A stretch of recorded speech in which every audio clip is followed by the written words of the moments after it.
questions that I typically ask is like, why church? So like, I mean, people can get involved in a lot of different things. People can even just watch online. They can get great sermons online, great music. So why should somebody come to, not necessarily Christ Church, but why does a local church matter? Why does it matter that people are invested in a body of believers in their community? I wrestled with that early on. I thought, I got a degree in business, and I was trying to sort out, Lord, what do you want me to do with my life? Should I take this degree in business and go try to make $1 million doing something? But while I was in college, and then the first job that I took out of school was in a church, First Methodist, Oklahoma City. It was there that even before I took that job, I had seen, man, God can change somebody's life. Yeah. The power of God is real. And when God begins to do what God can do in a life, a person, can be transformed. They can be redeemed. I just saw enough of those things that I said, you know what, if the local church is about that, that is worth investing in.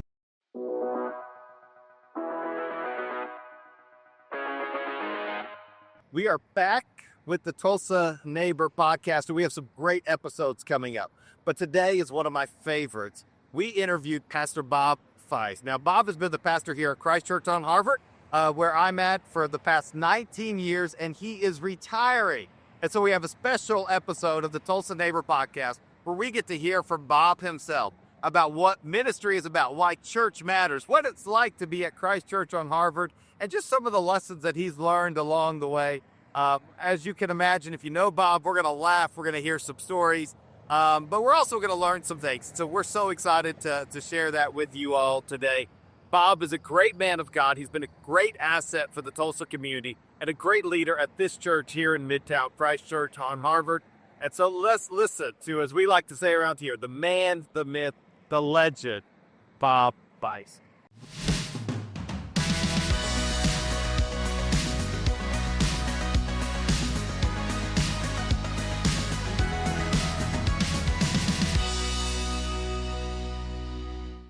So we've got Bob Feist with us today. He has been serving as pastor of Christ Church for 19 years, been in ordained ministry for 35 years. You're retiring. So when somebody, just tell me a little bit about, I've obviously been here, but some of these people don't know. Christ Church on Harvard. What do you love about this church? What do I love about this church? Man, we have a 70-year history right here in what is now Midtown. When we started, we were on the edge of town. I remember in my church plant what it was like in Oklahoma City and be on the edge of town.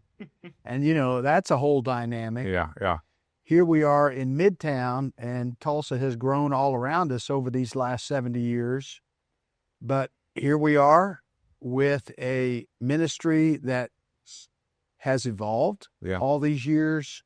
But we have found a way to continue to be Christ-centered and what we call a Good Samaritan church posture. Okay. We look for people who are in need, for whom Jesus we know loves and cares about, and we try to ask him to help us find a way to be meeting them at the place of their need. Yeah. And that has involved a lot of different things over the years, but we continue to zero in on that. And I think it's what has continued to help us be making a difference right here in our Midtown community. Yeah. So, I love that phrase. And I remember when we first talked about this Good Samaritan church and this kind of mindset of kind of needs-based ministry and that sort of stuff. So what are some of the examples of some of the different things over the years that this church has done, that you've helped us to do here? Well, over the years, when you look back over the pictures through the 70 years, Christ Church has always it's had its neighborhood identity, which has meant, strong ministry with children, youth. That has always been a part of our story. I know that before I got here, Dr. Bob Pearson pioneered really a singles ministry that really had an impact, not only here in Tulsa, but, around the country. What we have done, here more recently, continuing to say, children and youth and families has to be a part of our ministry. We launched Upward Basketball and Cheer not long after I got here, which was a way for us to, as a congregation, reach out into our community, our neighborhood.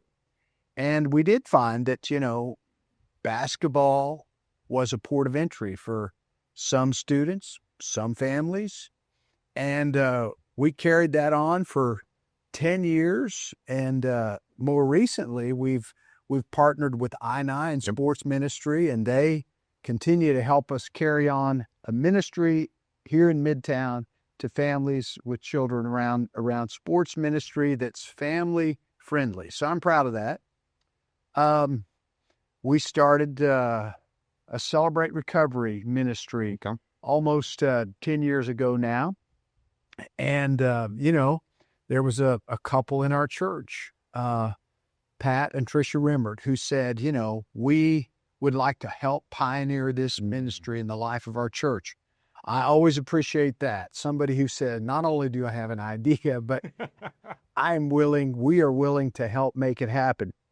And Pat and Tricia and several others came together around Saddleback Community Church's model, Celebrate Recovery.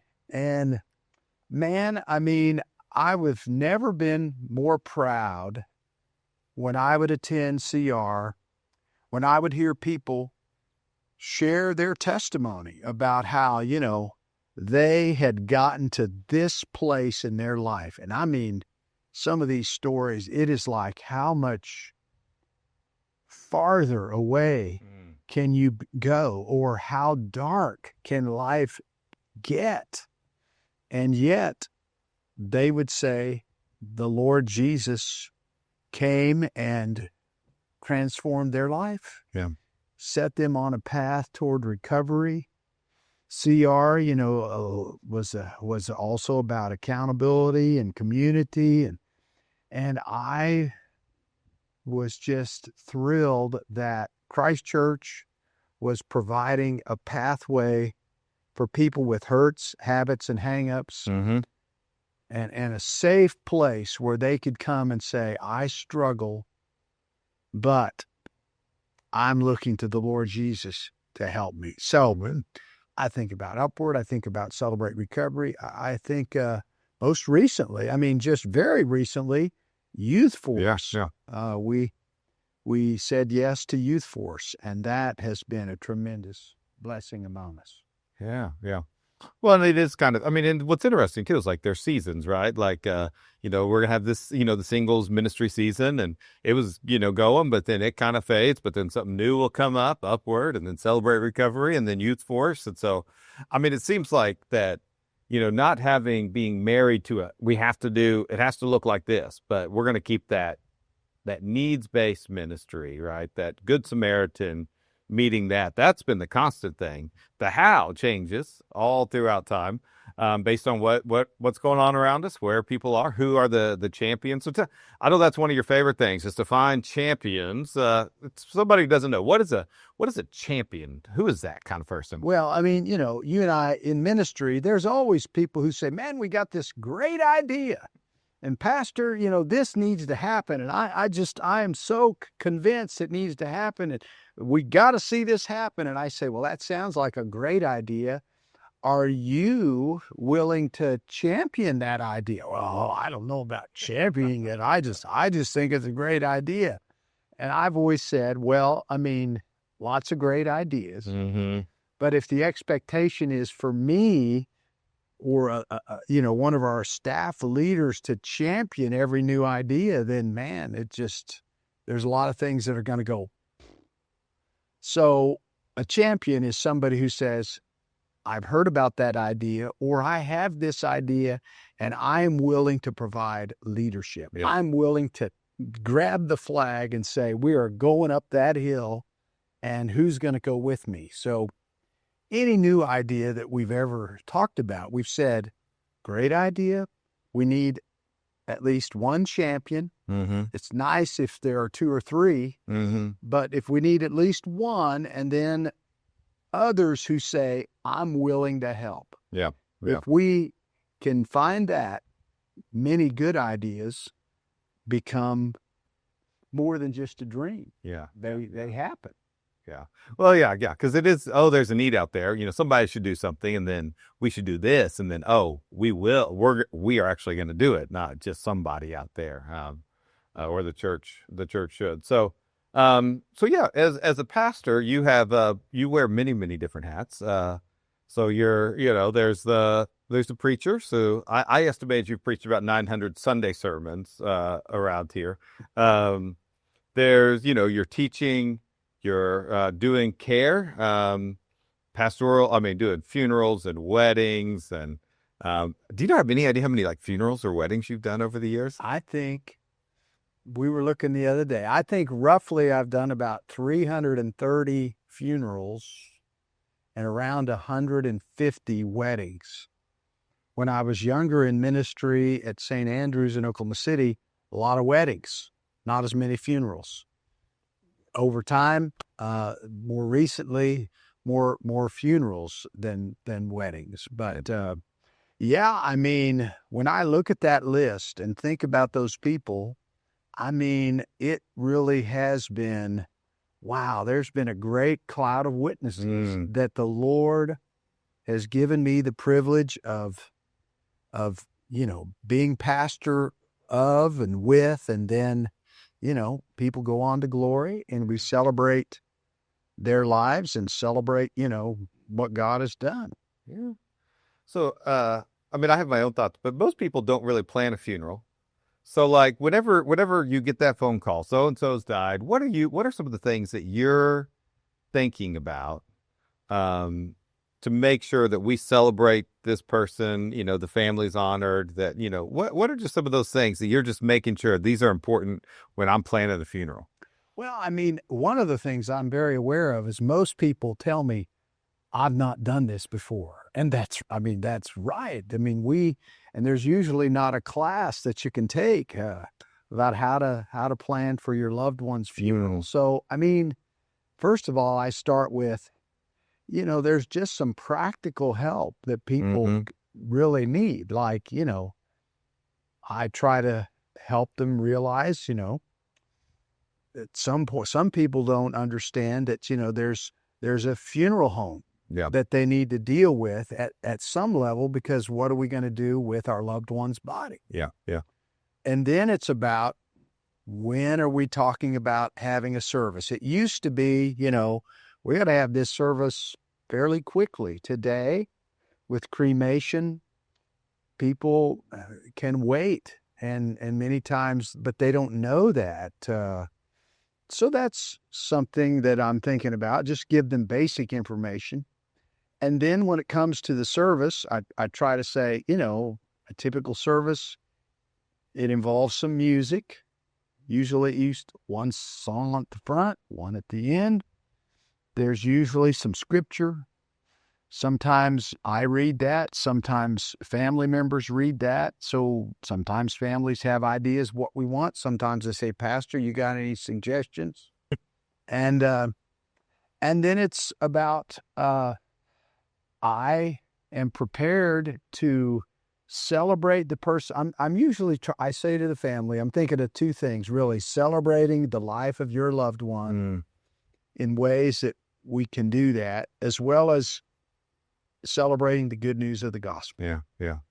And sometimes I've known a person, sometimes I don't know them well.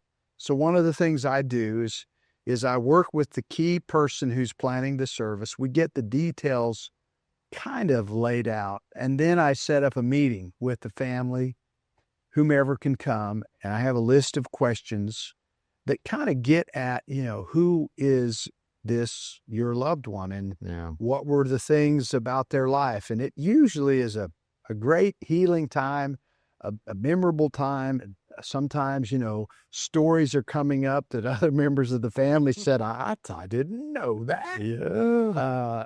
And when that hour or so time is over, they say, wow, that was really helpful. And I've written things down, and I try, sometimes, family says, Uncle Joe's going to speak, and Aunt Sally. And in those cases, then that means I don't have to share as much. Yeah. Which is fine. But other times, no, we don't see ourselves being involved in that way at all. You just share. So that's my privilege then, to try and take what I've heard from those stories, what I know about them, and celebrate their life, but also point to the good news of the gospel. Yeah. Yeah. I remember this in seminary, I thought to myself, man, weddings are going to be great, but I don't know about funerals. And what I've learned is funerals turn out to be, and this was surprising for me over the years, that they turn out to be the place where oftentimes real significant ministry and healing and life change happens. Yeah. Yeah. Well, that's one thing I've noticed too is, when I've done a funeral with the family, is that my relationship with them has changed. Well, because I've been inside a home, they've shared their story. They remember, we were there at their, moment. And that really does help to build that. And then sometimes, 330 funerals. So that means, 330 families. Some of them got along probably pretty well. Others of them, they hadn't seen each other, but they're there for the funeral. Do you have a particularly memorable funeral or a particularly memorable wedding that just kind of like, that was a little unusual? It could be a wonderful way. If it's a terrible way, we'll just won't use names. But is there a particular like wedding or funeral that just looking back, you're like, oh yeah, that one was. Well, I mean, you bring up the point, what is going on in the family, and I have learned to say to that key person that I'm talking with, spin out for me, just, a little bit about who's in the family. I'm writing down, who's related to who, and oftentimes, yes, to become aware that there's a little bit of strife in the family is, man, that's just helpful to know. I mean, I suppose probably some of the more gratifying times is knowing that. Sometimes the dynamic is, Uncle Joe has said that, he does not want this service to be, all about, fire and brimstone, and you need to come to Jesus today. And that's a perspective, I've never been to one of those funerals, but I imagine they must have happened in the past because people talk about them. Yeah. Yeah. And what I like to do is, if there's that kind of a perspective, I like to help that person see that, we can celebrate a person's life. We can point people to Jesus, and it can be meaningful in a way that's not so uncomfortable. I suppose probably been several times when I knew there was tension going in between siblings or relatives, and I asked the Holy Spirit to help me just try to help with that. Yeah. Yeah. And I just think that there have been many times when at the end of a funeral, I feel like this family is closer together than when we started. And one of the things I typically say is, your loved one wants you as a family to care for each other, Mm. to continue to love each other, be together in ways that are going to be helpful. So yeah, that's one of the things that often happens with funerals. Weddings, I mean, weddings, there's always there's a lot of expectations around weddings, as you know. That's a good word. Yeah, a lot of expectations. I like that. What I try to say to the bride and the groom in the pre-marriage counseling is, the goal that I have for the day of the wedding is that you two have a good experience. Yeah. And part of that is we got to be talking about things, early and getting things figured out. Every preacher has the story about, the expectations that were here and that were and the reality that was here, and you have to deal with that frustration, that gap that and sometimes it is the bride who has that expectation, and I've seen, some cases where the bride does not have a good day because the expectation was perhaps a little bit higher than what was realistic. Yeah. Sometimes, it's another family member. And so I don't remember anything particular. I just do remember that, weddings today, they also have a whole lot more, they're just more theatrical than they ever were. It used to be, we have the service, we go to the fellowship hall, there's nuts and mints in a bowl, and there's a cake, and we cut it, and we celebrate with the couple, and that's that. As we both know, there's a whole lot more expectations around weddings today, and it is what it is. Yeah. And I just try to say, okay, but let's in the middle of all this, let's try to remember what's, most important. Yeah. I like to tell couples, I care more about your marriage than I do your wedding. We'll make sure the wedding's okay. The wedding will be fine. It'll be good. But like your marriage is the thing that keeps going on. And so, but it is, I like that gap, I think, not just on that day, but, throughout times. It's like, oh, I thought it was going to be like this, and it hasn't been like this. What has been a gap between what you expected ministry to be like and what it actually is like? What's been one of those gaps that just over time you've just kind of learned, okay, I thought if I preached, everybody would do what I say and, they'd think for themselves or whatever it might be, that kind of thing. Yeah. Well, just that concept of making peace with the gap. How many of us have this expectation, boy, we're going to do this, and this is what's going to happen. And then, we get into it, and reality is somewhere around here, and there's a gap. And it used to be that the gap used to frustrate me. And I would say there's a gap. And why is there a gap? Is it me? Is it that I'm not spiritual enough, or I'm not the best leader that I can be, or am I not praying, 12 more hours than I is that the problem? Do I not have enough faith? Is the problem me? Or, is the problem, my sheep? It's like, it's my sheep. There's, these sheep you gave me, Lord. I mean, this ought to happen. Here's what is happening. And maybe the problem is with the sheep. What I've learned is sometimes there are things I can do. I always want to be aware and make adjustments if it may. So I always did say, I want to learn to grow as a leader. I made a point to try to grow my leadership through the years.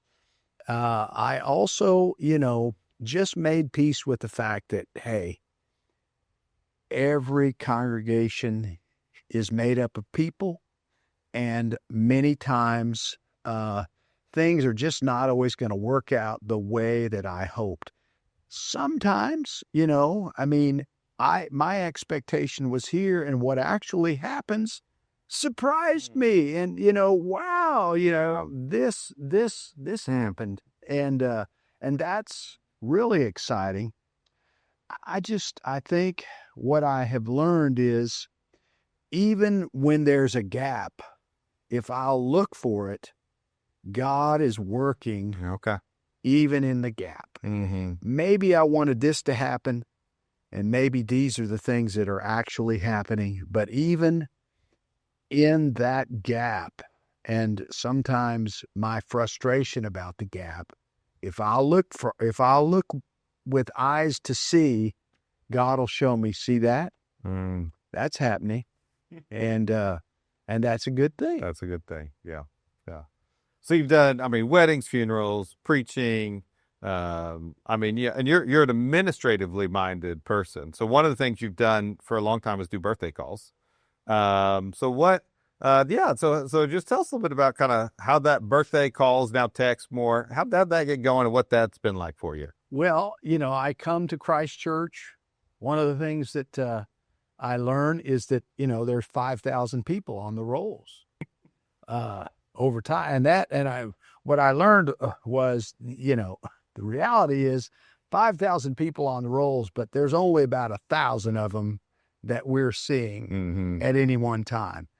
Typical Methodist church, when people move away or they're not here anymore, it doesn't mean that we take them off the roll. But 1,000 people to get to be knowing one of my friends in ministry, Tom Harrison, who was at Asbury Church, told me that he made birthday calls. And he just said, you ought to make birthday calls. It's a great way for you to be connecting with your people. And I thought, well, I don't know about that, but how can we do that? I started asking for, a list of the people on a monthly basis who had a birthday. And I just began the process of trying to call people on their birthday. And what I found was, over time, it was a great way for me to get to know people. Yeah. Some of them that I hadn't met.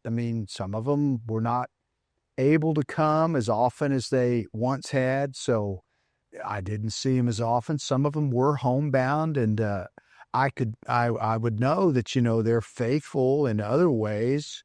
I just don't see them in worship, but I'd get to know them. Yeah. Often, why is the preacher calling me? Well, to be calling them on their birthday was, everybody understood that. The preacher's calling me on my birthday. Well, okay, I'll take that call. I'll talk to him.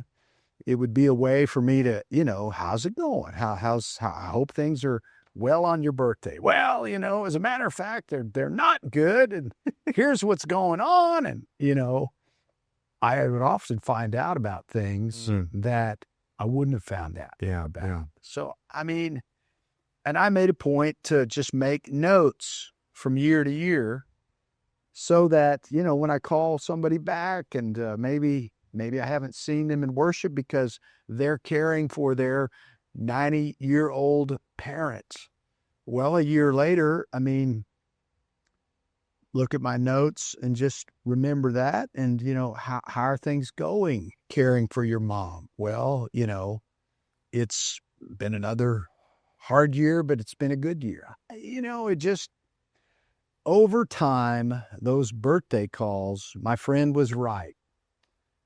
Investing that time over 19 years has really helped me to have connections with people that I otherwise wouldn't. Yeah. Yeah.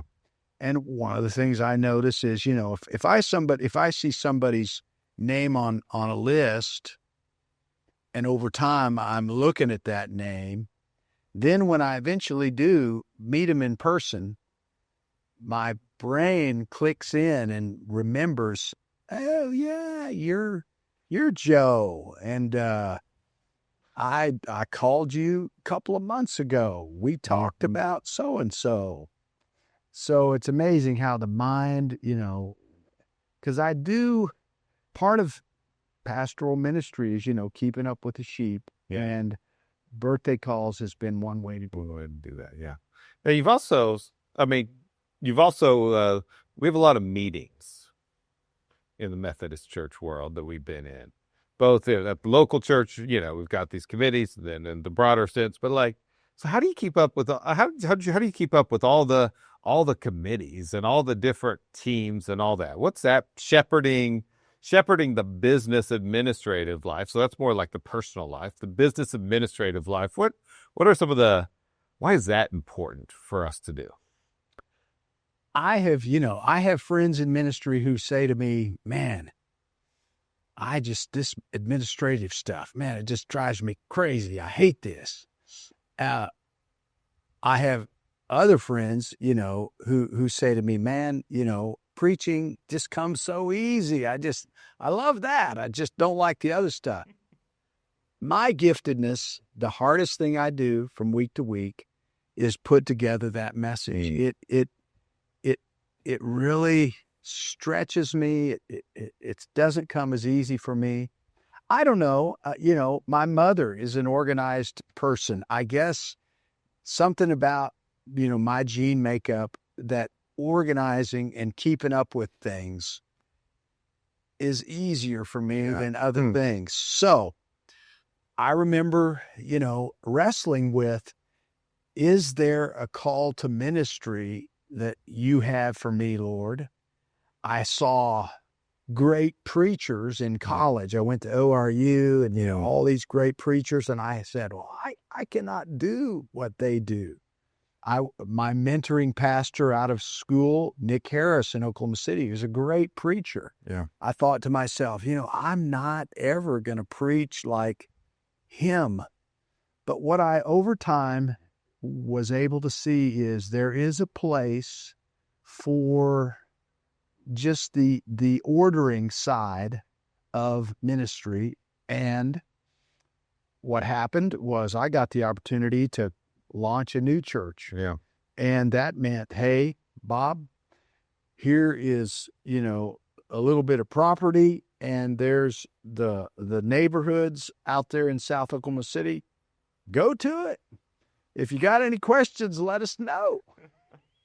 And so that administrative gift of just, let's get a team together and let's do this and let's get this one going and this one going and this one going and this one going. And then let's keep, it's like we got all these plates spinning, and let's just keep them going, because we got to have help in all of these areas, especially if we're trying to grow. Mm-hmm. So just that gift of being able to manage teams, manage projects, manage this ongoing effort over time, that gift that God gave me to do that without freaking out turned out to be helpful.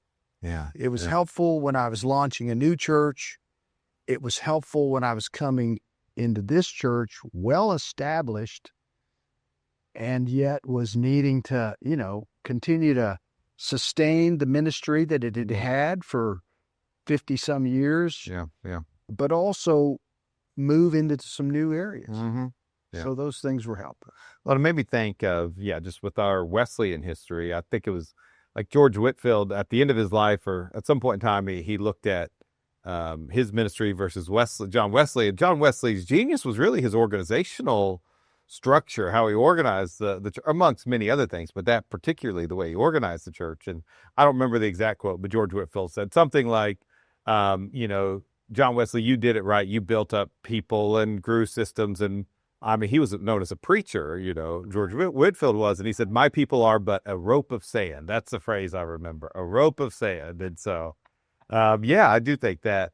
I mean, and I think about like our church, we have so many different, whether it be Sunday school classes or committee meetings or there's all these things that are all moving. And, it's like, okay, we got to keep them from colliding, right? I mean, how do we keep them going in a good direction, and that kind of thing. And so there is a lot of, relational administration is more, right? It's more relationship than just like task oriented. It's like, that kind of thing. Yeah, it's like if you find those champions who say, I'm willing to help, here's what I also understand. I mean, somebody says, I'll be a champion, but they many times don't mean this is a lifetime contract. Sign me up for doing this for the next 10 years. I like to think, if I get somebody who says, I'll champion it for 1 year, it's great. We'll learn what we can in this first year. The second year, it's like, man, we learned a lot. Now we can take advantage of that. The third year, it's like, man, this is the gravy year. But oftentimes, after 3 years, sometimes the champion is looking for a transition, or sometimes, things have changed. Not always. I mean, but I've always realized we got to be looking for new champions. And that means, just keeping up with who people are, where they're at, what their gifted level is, and try to move with them. One of the things I thought about, we talk around here is, levels of ministry responsibility. There's level ministry 1, ministry 2, ministry 3. A ministry 1 leader is, hey, just show up. Come and help us greet on Sunday mornings. Just come. This is your time, your hour. We want to show you how to do it, and you do that. And a lot of times that's where people get started. Yeah. Sometimes they find out, man, greeting is not for me. But they find out, they come to this thing or that thing, and they find that, well, but I guess I do like this thing about ministry in the church, making the coffee or being in the kitchen. So there's ministry level 1, then there's ministry level 2. Hey, would you come and, work with this team that's making the coffee, so that you come 10 minutes early, you be sure all the supplies are there, and you be sure that, if something isn't there, we get that in place. Yeah. And then ministry level 3 is, would you be in charge of the coffee ministry and all the volunteers that we need at different times? That's a level of leadership that you ask people to assume once you've seen they did well, ministry 1, did okay at 2. They're going to do fine at 3 because they've learned and they've proven themselves. Yeah. I like that. Yeah. Because people got to start somewhere and just see what are those things. And some people are great. I just want to show up and greet, and that's wonderful. Right. And the other things, like, I see more in that kind of leadership. Now one of my questions that I typically ask is like, why church? So people can get involved in a lot of different things. People can even just watch online. They can get great sermons online, great music. So why should somebody come to, not necessarily Christ Church, but why does a local church matter? Why does it matter that people are invested in a body of believers in their community? I wrestled with that early on. I thought, I got a degree in business, and I was trying to sort out, Lord, what do you want me to do with my life? Should I take this degree in business and go try to make $1 million doing something? But while I was in college, and then the first job that I took out of school was in a church, First Methodist, Oklahoma City. It was there that even before I took that job, I had seen, man, God can change somebody's life. Yeah. The power of God is real. And when God begins to do what God can do in a life, a person, can be transformed. They can be redeemed. I just saw enough of those things that I said, you know what? If the local church is about that, that is worth investing in. So I pointed my life in the direction of ministry into church. And then, I started doing the work. Yeah. And I realized, that even though there's my expectation of what could happen, and oftentimes there was a gap, and I had to deal with that. But even then, there were enough experiences of God changing a life God helping a marriage, hold together, or God helping, a some parents get some wisdom that they need, rubbing elbows with maybe some other parents or some people who are a little bit further down the road and could offer some advice. I mean, I saw it again and again and again that the local church, and here's what we've learned.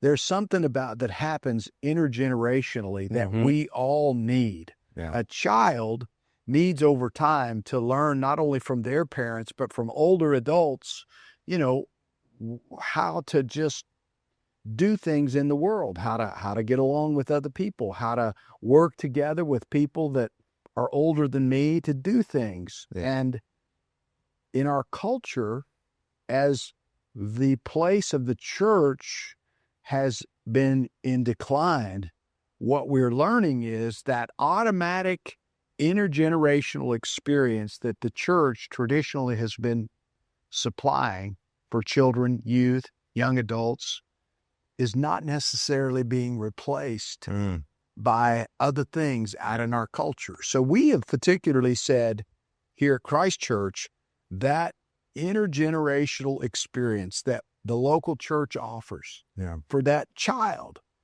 and we know that there are a lot of children today who have ACE experiences, high ACE values, adverse childhood experiences. There's something that's gone on that's created not just some little difficulty, but a lot of difficulty in their life. The local church has the kind of people who have an understanding of trauma and what can happen, but also who have belief in the power of God to change, to transform a life, to love what love can do, what healing can do. So I think about the local church being the place where children, youth today. I mean, how does a young person figure out who they are in this culture and how to find a way forward in life? Well, I think the scripture, the body of Christ, offers support, offers the kinds of encouragement that young people need, the place of acceptance where I can stumble, I can mess up, and I can still find a group of people who love me. It may be that my parents are frustrated as ever, but my youth leaders are aware of why my parents are frustrated, but they're helping me to see that maybe there are some things I can think about differently, maybe I can do differently. I mean, where else do you get an older adult who's trying to deal with the grief of I've lost a spouse and I need a group of friends and I need community, or I need to be able to invest maybe in a new way with my life? The local church, when it is working the way it's intended, can provide it really is, I'm convinced, the greatest institution that God has put on the earth to help people from childhood all the way through to maturity to find and to experience what we need. Yeah. And I do. I mean, I agree. And I marvel at the local church and all across the world. That's like, okay, if it had been a government that God had set up, I mean, how do you rule 6 billion people, right, or however many are in the world today, right? That would seem to be impossible. But these local churches that all spring up all over, not just Tulsa or Oklahoma or the United States of America, but all over the world, and they have this like core in common. But then they it's like, okay, I don't know what would work in Indonesia, what the local church looks like there. I certainly wouldn't look like it does here in Midtown, but thankfully God has a way, right? And even in Midtown, there's different kinds of churches and all that kind of stuff. So I'm with you. And I love the intergenerational thing. That is, as a dad, just thinking about like, there are times, where it's like, I can't expect to be the 100% mentor, wise person in my kids' lives, because at some point, at different points in times, I'm not very wise to them. Sometimes I need Ron to say it or Ethan to say it or somebody else to say it so that they could do that. And then they have people that are in their corner. I'm sure that you experience that with your girls as well, of just like people who took an interest in this. Yes. I mean, if you got kids and you're a parent, you know, to have them connected in the local church, you don't realize how much support they end up feeling from other adults who take an interest in them for whatever reason, and over time just really turn out to be a huge impact. I mean, I think about what I saw happening in the youth force just this last week. We had some of our adults who were on site with lots of kids, but on site with some of our kids in a way that, you know, was new and fresh. And I just have to think that in that 4 days period of time, with everything that happened, that young person walked away better encouraged about themselves, but also that mentoring adult had an experience that really impacted them, and everybody benefited because we said, Jesus is calling us to go out as we love God. We're also going to love our neighbor. And that is the thing that's at the center of everything we're doing. And it's a powerful thing. And I think it is. I mean, it's, as I think about like the youth force experience with some of those adults, is, you know, not only did they welcome the students welcomed them, and it's this mutual thing where there was delight all the way around. And I just, again, that intergenerational piece of the church is so key. So I'm gonna take us to kind of your story a little bit. So you grew up in Great Bend, Kansas. How do you describe where Great Bend is to somebody who knows no geography of Kansas? So a lot of people know Wichita. Okay. And a lot of people who were out on I-70 headed to Denver know Hays, Kansas. So Great Bend is kind of in the middle between Wichita and Hays, kind of out there. You don't get to Great Bend usually unless you've got, you know, a reason to be going there. But it is not far from Wichita or not far away from Hays. And that was where home was for me. So you grew up there. Your parents were Catholic, nominal Catholic. Is that a safe word to say? Well, they would say not nominal. I mean, they were invested. Okay. But what happened was in the late 70s, in the Catholic Church across, you know, the United States, the charismatic movement had an impact. And it came to our little community. It came to the Catholic Church that my parents were attending, and they had an experience through that with Jesus. Amen. It's interesting. The head pastor of the church, an older gentleman, Father Stramel, got his own experience of the Holy Spirit and began to lead in these fresh expressions. For some people, it was like, man, we don't know what to think. But my parents, who, you know, had always been very intentional about, you know, we're going to be faithfully in church every Sunday. Yeah. I didn't realize at the time, but I learned a little bit about it later. I was the oldest of 6 kids, and then eventually a seventh was born. But they got involved in a movement called Marriage Encounter. Okay. And through that experience, they came to new faith in Christ. They came, and it also became a transforming time in their marriage. Okay. Yeah. And my mother had a level of frustration with my dad that I did not understand.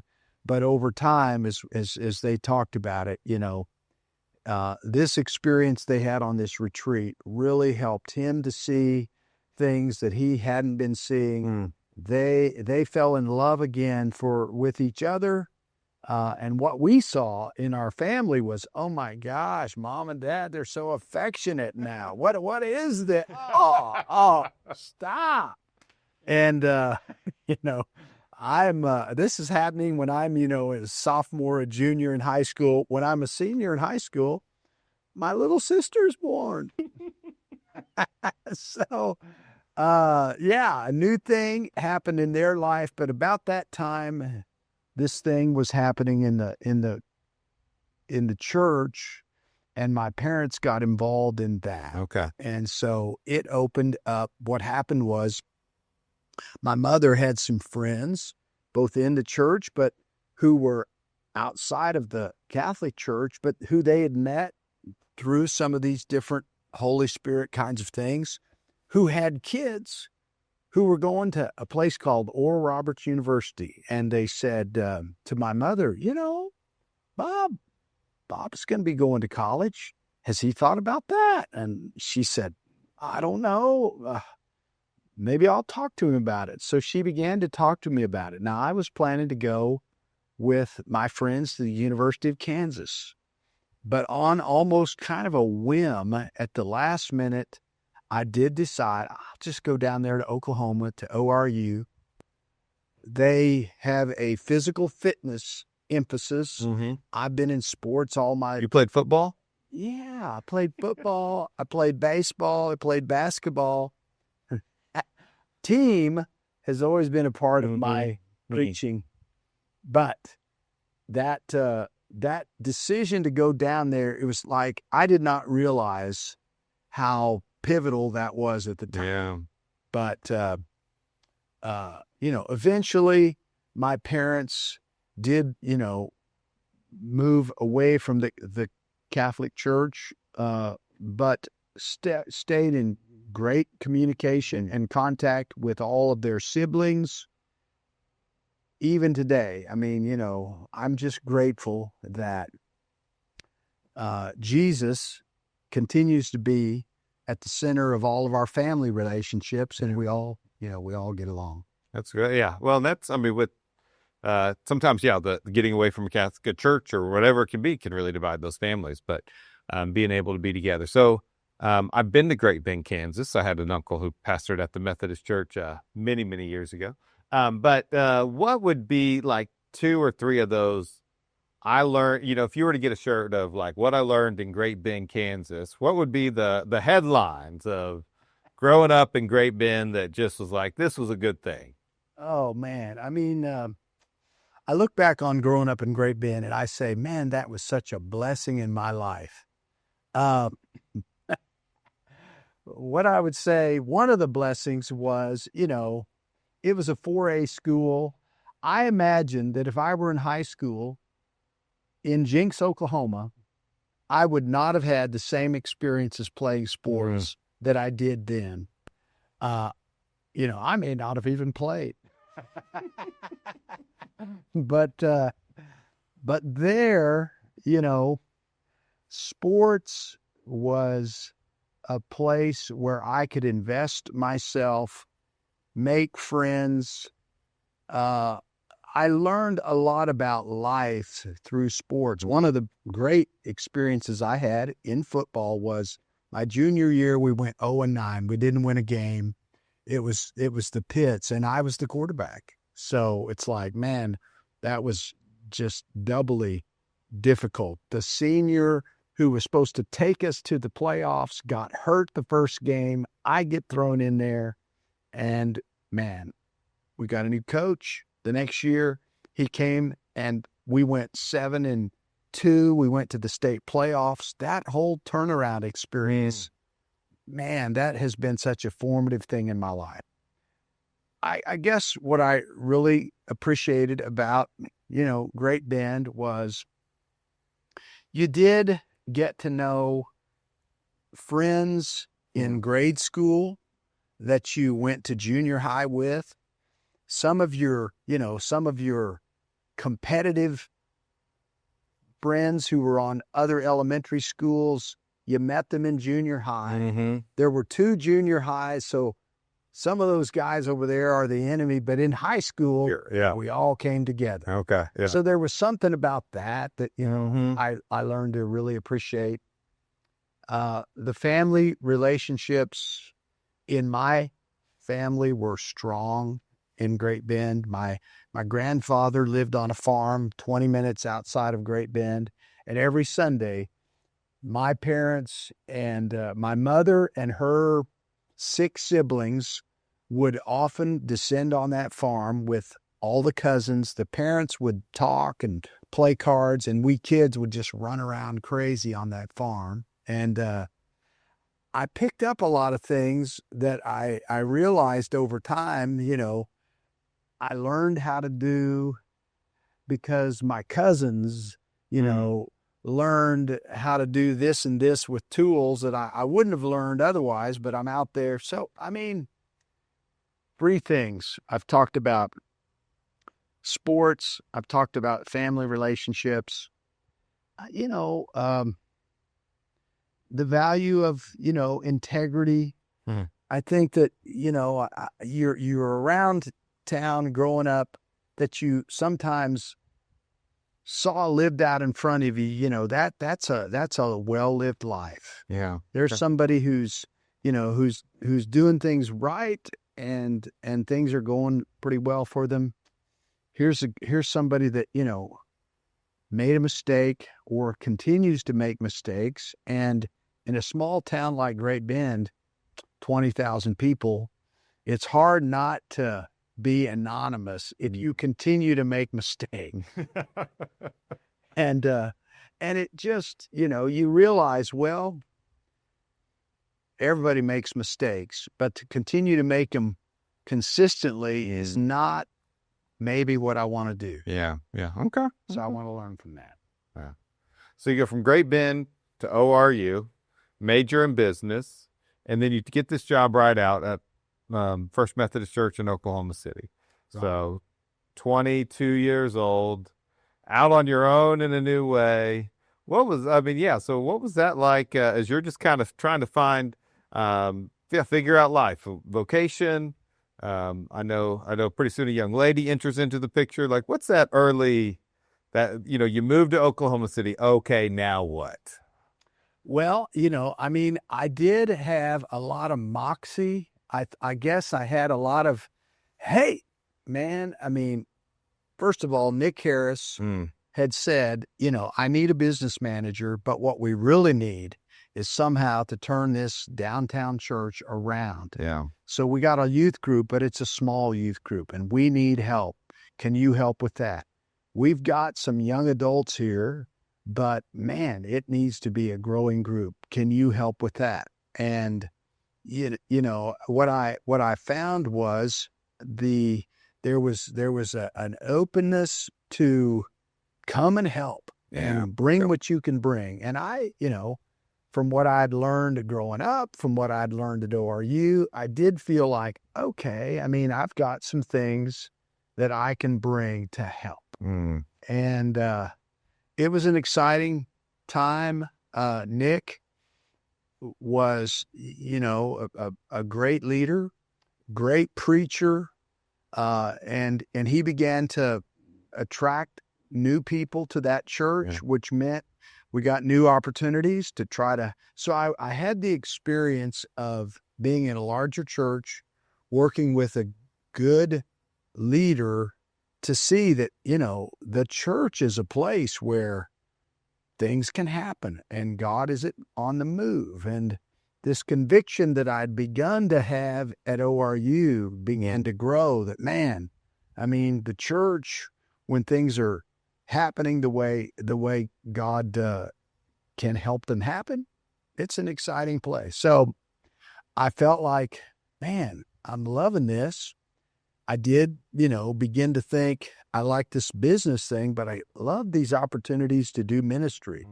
Maybe I should think about ministry in the church. And it turned out there was a guy who was thinking, he was an attorney.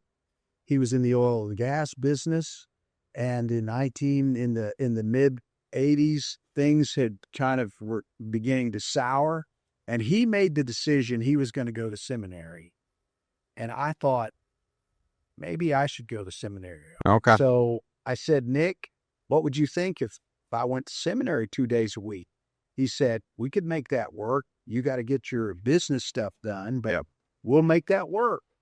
And so I went up and began in Enid, Oklahoma to explore the possibility of, what would ordained ministry look like? Yeah. Yeah. About that time, yes. Kathy Murray came from Jackson Hole, Wyoming. She was up there doing resort ministry. Graduated from OSU, same year that I did, 1982.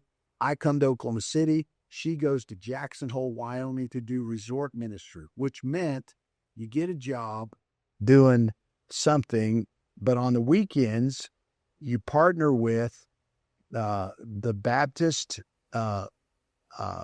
missionary who was there in Jackson Hole working with college students to reach out to people at campgrounds to do fun kinds of things that people would appreciate, that could lead to a conversation afterwards about why are you up here and what's going on in your life. She had a brother who had a wedding. She came home for that wedding, and after the wedding on Saturday, came to church on Sunday. I'd heard about this girl that I might need to meet. A couple of other people had said, I have somebody for you. You need to meet. And that didn't always go as well.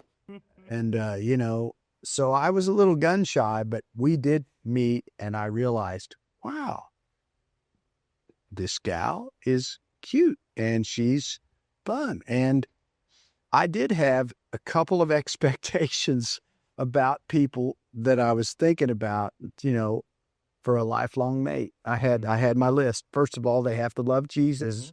If I can figure out within the first, 5 minutes that that's not a priority for this person, that was an issue. Secondly, they have to not be so much into material things that it's over the top. Okay.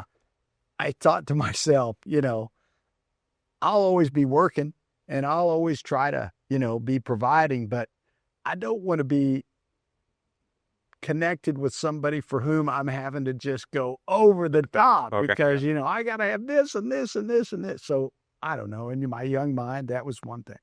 The third thing was, this person needs to be willing to go, maybe overseas to be a missionary, if that's what God tells me to do. If they would say, no way, I'd never do anything like that. So turns out, Kathy, each one of my criteria, she, nothing, it was all green lights. And do you know what was on her list of things? What I don't. That's a good question. I mean, I think she would say that there were some things about me that at times she thought, well, I don't know about this guy. She tells the story of how, about how the time that one of the things I did, I was a little bit frugal. So I'd let my hair grow long and then I'd have it cut and it would be fairly short. So one weekend I'm supposed to come to OSU and she's going to introduce me to all of her friends up there. And before I go up, I decide, well, it's been, 5-6 months. I need the haircut. So I get the very short hair that, it's turned out, it's summertime, but my hair had been covering my skin. And so now I got this white. And I make my appearance in front of her, and she looks at me and thinks to herself, "Oh my gosh, geek." You're embarrassing me in front of my friends. Yes, this is going to be shameful. Why do you do this to me? But she has put up with a lot, but she's been a great partner in ministry. She really has. Yeah. So 40 years you all been married. So yeah, Yes. congratulations. Yes, we celebrated just a week or so ago, the 15th. So you go from in seminary at Enid, it's not quite the right place. So you go to Wilmore, Kentucky, That's right. to go to Asbury Seminary. What was that experience like for you all? Well, it was another one of those, God things. We had been thinking about moving up there, but one of the questions was, well, how are we going to make it financially? We ended up having at First Methodist a missions weekend, and a professor from from Asbury came and helped with that. He would say that was the first and the last time that he ever did that. But while he was there, out to lunch with us, he was talking about his family. He said, yeah, I have a son. He's got high IQ, but he has a reading disability, dyslexia. And Kathy had gone and done some training about a year earlier than that. So she knew about how to help children with dyslexia. She said, well, I know a little bit about that. He got all excited, and long story made short, Kathy got a teaching job, not just because of his influence, but I think because she was able to help several people in the community. That was a huge open door. That was a blessing. Wow. Seminary, thing that I loved about that was I was very interested to just learn about how do I be a good pastor, good leader? How do I lead in the church? I'd had, that church experience in Oklahoma City, but I thought, if I'm going to one day be a pastor, what do I need to know? And Asbury did a great job of equipping people for practical ministry. And then the community of friends that we met, there was nothing like that. We met lifelong friends there. Some people from Oklahoma came, and we met them. A couple people right out of the church, First Methodist, David Jenkins, Rob Price, was two guys that came to Asbury while I was there. And so we love seminary. Yeah. The thing that happened, too, is after a couple years, Kathy said, I want to have our first child, a couple years of teaching. And so we prayed, Lord, how can Kathy quit teaching and yet we have an income? A guy who had a business of mowing lawns was looking to hand that off to somebody. And I knew a little bit about that from growing up in Great Bend. Yeah. And so I took his business of mowing lawns, and it was a great thing for me to do my last year of seminary. I'd go to school, get my head filled with all kinds of things to think about. And then I'd go out there and I'd mow the lawn, just ride the riding mower or push the mower or drive the bush hog. Or I'd have a weed eater and I'd just be knocking down weeds and thinking about, it was a great job. Okay. So, great time in seminary. Yeah. And then you go from there, you get the call to go to Altus, Oklahoma. Had you ever been to Altus, Oklahoma before? Never been to Altus before. The superintendent said, I think this is going to be a great place for you. And we drive out there, and man, it really was. It was a cool community. It has an Air Force base. There's people, kind of coming and going all the time. Great relationship between the church and churches and the base. And Don Johnson, who was the first pastor that I worked with out there, just really taught me a lot about, how we provide leadership in the community and in the local church in a medium-sized town like Altus. Yeah. Loved that experience. We had Jenny, when we first got there. Rachel was born, our second daughter. While we were there, we met a lot of young couples that are still friends today. It's cool. And loved Altus. Yeah. And then you had the opportunity to start at this new church in the kind of southwest Oklahoma City more area, I guess. So church planning. Well, you took one class in seminary. Is that right? I remember, yeah, I thought, well, one day maybe I would plant a church. I'm going to audit this class in Okay. church planting, not take it for a grade, but I'll just be in class, see what I can learn.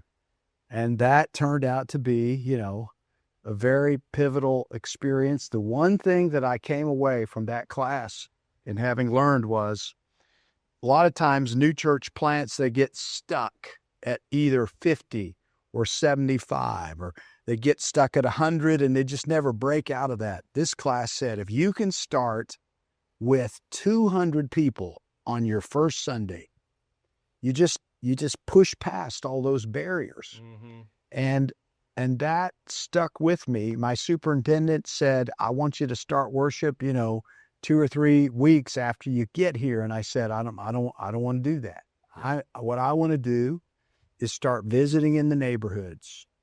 And I want to do that for 3 or 4 months before we ever start worship, because my goal is that we're going to have 200 in worship from the get-go. And he said, well, the good news was the person who helped fix my appointment was retiring. And my new superintendent basically said, Bob, that sounds like a good plan that you've got. You do that. You do that. And so, sure enough, that first summer, I think I visited 3,000 households. I learned I could visit 50 homes a night. I started out thinking I'll start, 8 in the morning and I'll go till 9 at night. Well, I started doing that. Nobody was home. Nobody was home out there in the suburbs until 6 to 9. I had to change, but I could visit 50 homes in 3 hours. The way I did it is I had a brochure. I said, hey, my name's Bob. In the neighborhood, we're starting a new church. Do you have a church that you go to? Yeah, we go to Southern Hills Baptist. And I said, that's great. We're looking for people who don't have a church. Here's our brochure. If you know somebody, hand it to you. Go to the next house. What I was looking for is the person who'd say, well, we don't have a church. Mm-hmm. I found I could visit 50 homes a night. And if I did that consistently, about 5 times a night, somebody would say, well, we don't have anywhere. We might be interested. Take down their name, a little bit of information. After 3 months, I had a prospect list of 400 names, people who might be interested. We had started a small group or two. We had a couple of things at the park where we said, come and meet people. The first day we started, September the 13th, 1993, 213 people. There you go. At Fisher Elementary School. And, the thing about that is everybody was surprised. It was kind of like, oh, I thought I did not realize so many people were interested in this. So it really launched us in a way that really turned out to be helpful. Yeah. Well, so if you visited 50 people and then 5 people got, showed some level of interest. Right. I'm just, so that's 10%, which if you're batting, you wouldn't be playing. Right.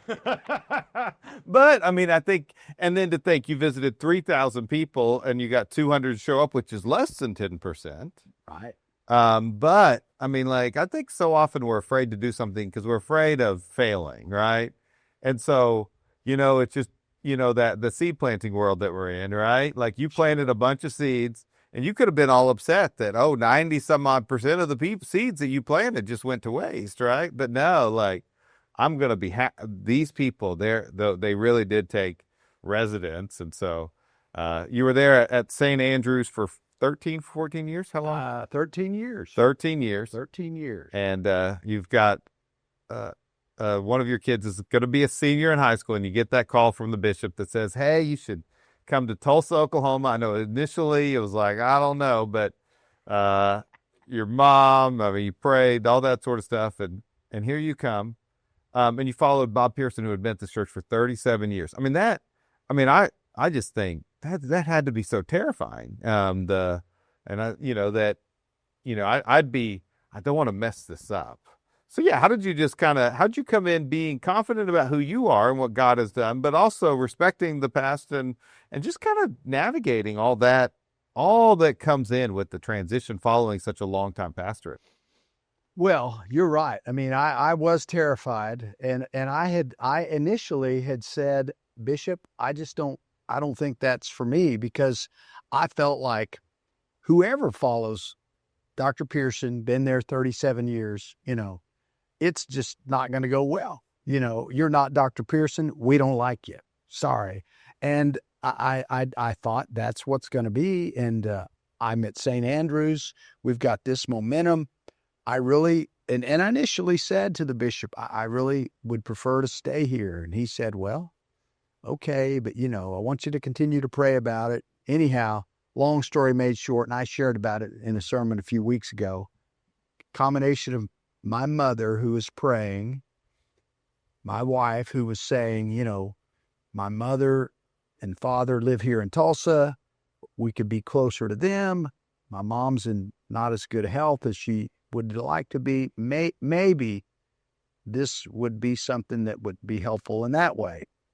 And then, another pastor friend who talked to me about why he was on the cabinet recommending me as the best person to come and why. Made the decision. One of my mentoring resources, all my ministry had been John Maxwell, had a ministry about leadership, and he had a series that I listened to at some point about how to follow somebody who's been a long-term pastor.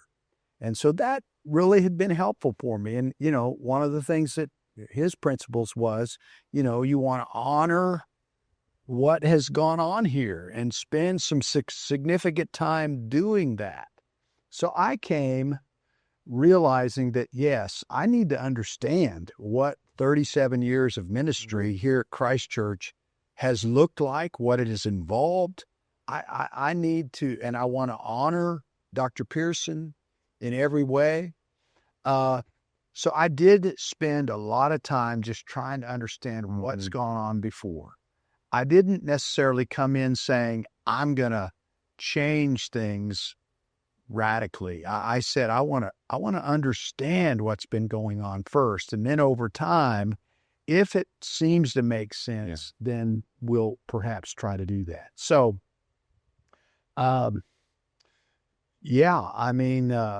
this was a going operation, and Dr. Pearson, was somebody who was a master as well of getting several plates spinning and trying to mobilize the church to be helpful. So some of what I had been doing at St. Andrews was like that. So some of the things that I'd been used to worked well for me as I came in, but in some ways, ministry in the suburbs of South Oklahoma City compared to ministry in Midtown Tulsa was different. I knew that would be the case. That didn't surprise me, but the gap of what I wanted to see happen when I came and where things were, that gap, I had to really wrestle with, what about that gap? And Lord, help me to be faithful to you and what you want me to be doing here in spite of the gap. Yeah, in spite of the gap. And so now, 19 years here. Let me ask this question, would be, what are three or four things, I guess since I'll be following you as you followed Dr. Pearson, what are 3 or 4 things I need to know, to think, to do? You may hopefully have told me some of these already, but what are those things that just said this was really good, so let's make sure that this was a good practice or principle that I kind of followed? That honoring the past, I think, is big. What else? Yeah, I mean, we spent time together, 70 years of ministry here at Christ Church, and part of that time was us going back Yeah. and honoring what's gone on. I think it was helpful that that we did that together this last year. I think that you know the relationship, the thing that I have was true in Altus, was true at St. Andrews, continues to be true here at Christ Church. That getting to know people personally, that relationship where you initially meet somebody, you get their name, then I have tried to have a system of getting to know people, building on that. So and one of the things is I had a way of just making some notes to myself about people as I met them, so that as I met them again or had occasions to be talking to them again, I would have a way to remember. Yeah. So that relationship side of things, one of the things John Maxwell talks about is the law of influence. He says that, when we show up as a new person in somebody's lives, they often graciously, give us some change. He talks about change in our pocket. And that's, grace to just be you. And, but what happens is over time, we have the opportunity to increase the amount of change that we have in our pocket with that person, which is a good thing. Yeah. We care for them. We learn a little bit about them. We, say something encouraging, a sermon speaks to them, and all of a sudden we have more change in our pocket. Now, we mess up one day and, we don't do something that, we know was not the right thing. Well, that, in Maxwell's illustration, some of the change in your pocket, you give up. Yeah. Yeah. You give up 50 cents because you did that and you knew you shouldn't do it. And over time, if you're not careful, you can lose all of your change with some people. And you just want to avoid that. Yeah. And so that little idea has always helped me. Sometimes in the church, people over time develop more change with me. Sometimes the person that's jumping up and down the loudest, is somebody that we have to say extra grace required. Yeah. We love them. We continue to love them as Jesus loves them, but it doesn't mean that we have to go out of our way to listen to and try to address what they're saying, because quite frankly, they're saying something new that they want to see happen every week. And when we ask them, hey, can you help us help that happen? No, I don't want to. I just want it. Yeah. You do that too often in relationships, and the change is not there. Yeah. So, yeah. I don't know. That little nugget of wisdom with people has always helped me. So, yeah, relationships, honoring the past, innovation. I mean, I would say that I'm one of the guys around here that when somebody would say, "Man, we got a new idea and we ought to do this," I'm not always the first one who would say, "Yeah." But what I realize is And part of that is my personality, because I'm always thinking about, well, I mean, yeah, but if that, I mean, what about this and that and this and that and all these details? Sometimes that mindset that always thinking about the details can hinder a great idea, a great new thing. So I think being open to the innovative ideas that the Holy Spirit brings is so important. Okay. That's good. Yeah. Yeah. Yeah. Well, I typically like to kind of end these interviews with kind of these rapid fire questions. So just top of mind. Man, I don't know how well I do with that. We'll start easy. What's one of the favorite place to eat in Tulsa? Chili's. Chili's. We do love our Chili's around here. Somebody comes from out of town for the first time to Tulsa. Where do you take them? Either downtown, Guthrie Green, you know, that area, or maybe if they got kids, to the big park. Yeah. I would say that's always a good place to go. What is a book you think everybody should read? The Sunday school answer, of course, Bible. But man, that is tough. I suppose, you know, Rick Warren's Purpose-Driven Life. When I read that the first time, I just thought, man, this is going to be a classic. Yeah.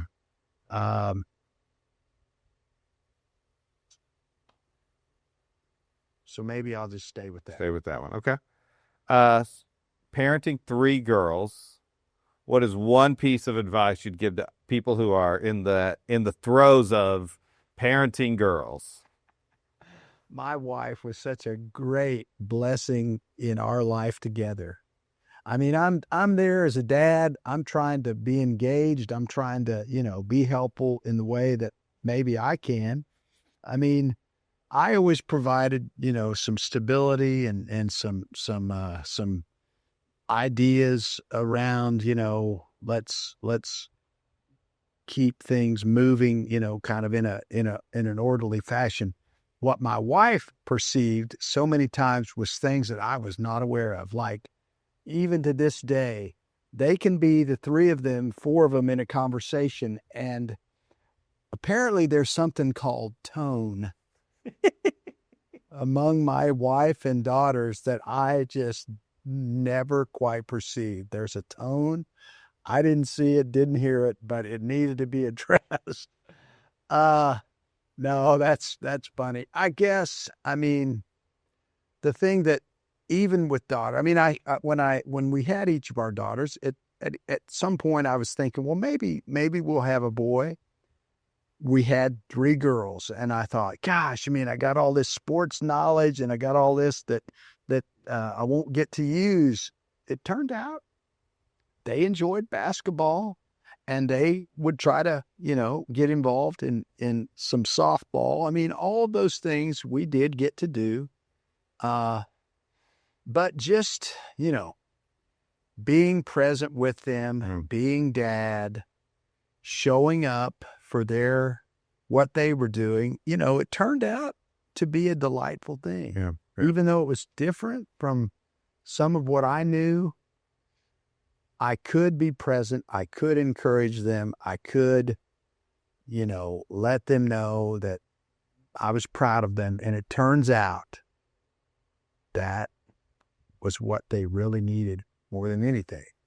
And so, you know, I have great relationships with each of my daughters, and I'm grateful for that. Yeah.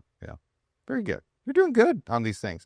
What are 2 or 3 kind of just essential habits that you do on a regular basis that just ground you in your faith or in your life, those kinds of things? So every morning I do get up. I have a stretching exercise that I go through.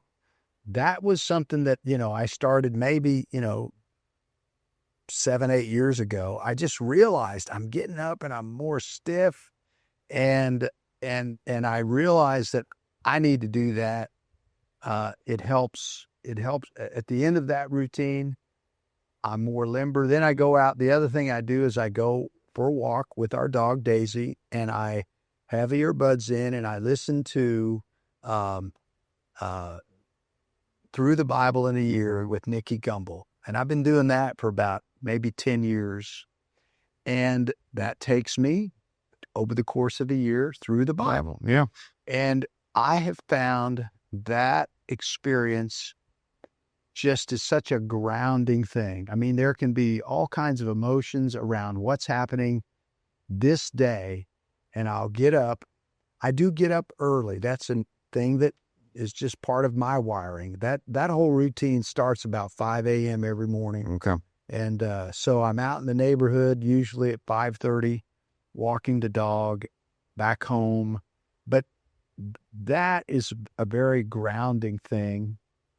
The other thing that, has been a part of my routine is I'm a list guy, and I'll not long after I get home after that walk and everything, I'll begin a little bit of work on my list for this day.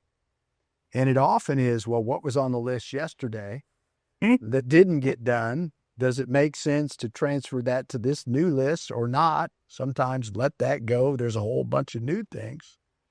But just kind of keeping, for me, just that rhythm and trying to keep up.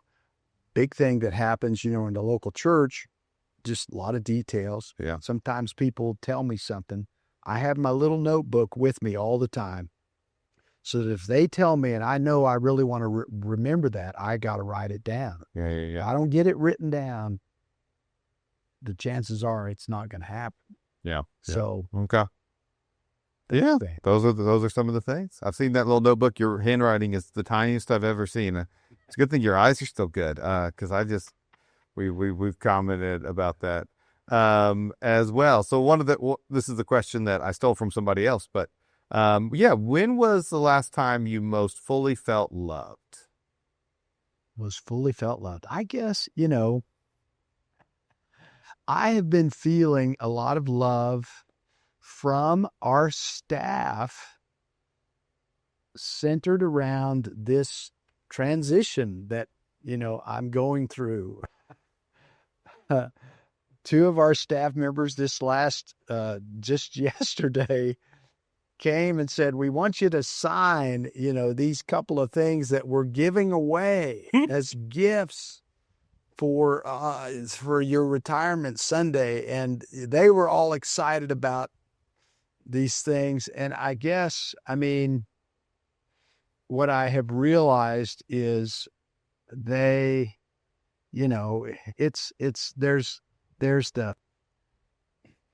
this is our job and we got to do this and we got to make this work. And then there's, we want to do this because we appreciate your 19 years with us. I guess I have appreciated that. Yeah. I saw some of the stuff you had to sign. That's fine. All right. Well, thank you. This has been really, really good. And so appreciate not only this interview, but all the stuff we've had over these past 18, 19 months. And I know that you'll get a few phone calls from me over time to say, what do I do now? Hey, I look forward to being every help I can be. Man, I am really excited about God's answer to my prayers that, there would be a handing off of the baton here at Christ Church that would go well. Yeah. I felt like that did happen for me. Mm-hmm. And I want that to happen as I transition, and I'm just excited that we've already done a lot of great work to help that happen. So excited about you, Daniel, Lisa, Phil, and just the whole team that, continues to work here to carry on what God is doing. Yeah. Yeah. Well, absolutely. Well, thank you for your time. And I know people will enjoy this, hearing a little bit more of some of your stories. We didn't get into all your football stories, but there maybe next time here as well. So Thank you very much, Bob. All right. Glad to be here.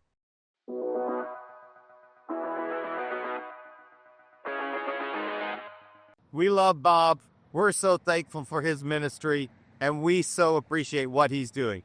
We have some great interviews coming up here over the next several weeks here of the Tulsa Neighbor podcast. We want to make sure that you tune into those. Our next podcast episode is going to be with Peter White of the Abbey in the Heights. And this is a spiritual retreat center that's located here in Tulsa. You're going to learn about it, kind of some of the things that Peter does, and just a way of being, and why taking time for space to receive from God is essential for all of us here. And so next time on the Tulsa Neighbor podcast, we'll be back with Peter White.